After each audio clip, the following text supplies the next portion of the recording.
Welcome to Five Fire Minutes. My name is Andrew David Weber. What's up, Party Marty? How you doing, ADW? Very well today, man. And it seems like you're pretty chipper yourself. Of course, you can't be Party Marty and be depressing and boring and all that. Yeah, man. What I really want to talk to you today about the do-it-yourself movements, and you are kind of, a cornerstone in that, I think, particularly in regard to DIY festivals.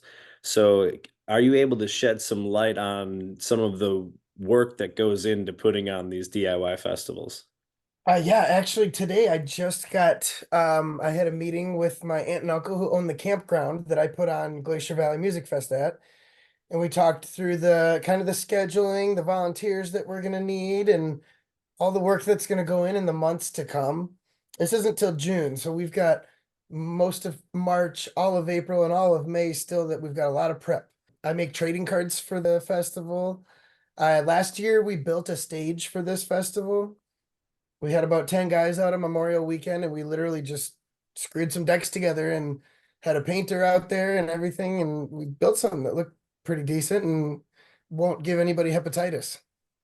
Well, that's excellent. That's a step up then, right? Yeah. Well, you played on the old stage at the Yeah. Fast and Loud Fest, and you remember, I don't know if you remember how rickety that stage was.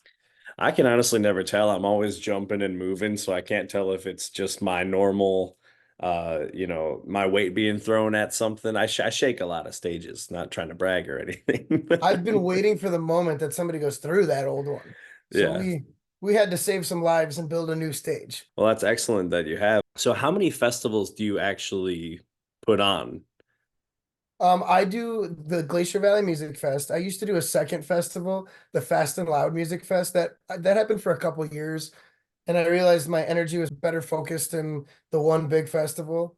Yeah. I also help out with Summerfest. Oh, Not right so on. much DIY there, but our operation and our stage is kind of more smaller in DIY rather than, the big Miller stage and all the big sponsored stages. Right, right. And you're kind of keeping that DIY feel alive within a larger entity. That's kind of cool. Yep, absolutely.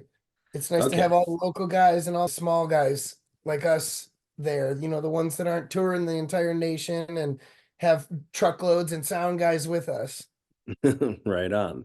So then you're just focused now on Glacier Valley Music Festival. Now, what's that festival all about? Glacier Valley Music Festival. Glacier Valley Campground is a campground that my aunt and uncle bought in 2014. And shortly after that, they went with my crazy idea of, can I have a music festival? And that first year, it was six solo acts and one PA system that we brought from a couple different locations with a golf cart. Like we set up in the morning by the beach, and then we brought the PA with a golf cart over to the pavilion and set up at night. And then that year it was real small. The next year it went to 20 acts, including bands and like two stages.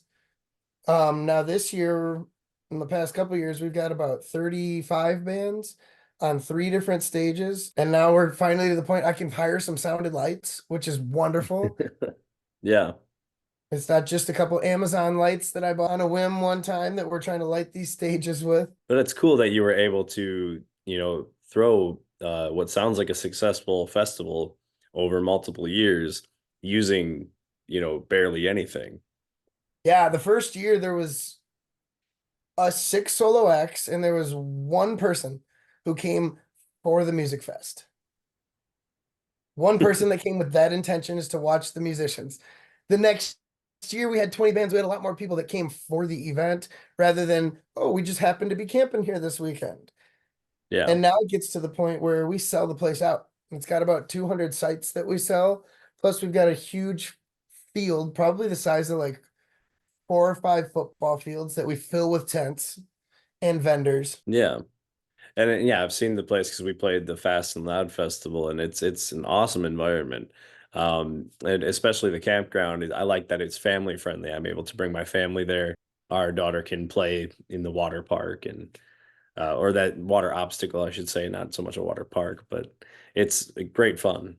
Yeah, so when my aunt and uncle bought the campground, well, they built this man-made pond in the middle. That's what you're talking about. And Yeah. we've got all the big slides and the trampolines in this pond, and the kids love it. And the parents love that they can bring their kids. I mean, the ones that can be in the pond and like just kind of let them off leash, for lack of a better term, and just let them splash around all day while mom and dad are enjoying some heavy metal music. This event is kind of a different vibe than most music festivals, simply because we've got all these seasonal campers that are there all year round. And then all of a sudden, we bring in these couple hundred musicians that are never at campgrounds. And these two groups just coexist so wonderfully. And I don't think it would have worked the same if my family had known the campground and all the seasonal campers know who I am and they realize that I'm not just bringing in a bunch of drug addicts, I'm bringing in some really nice people that play some really unique music. Yeah, certainly. And now, can you remind me the dates of that festival? That's going to be June 7th and 8th this year. So 2 weeks after Memorial Weekend.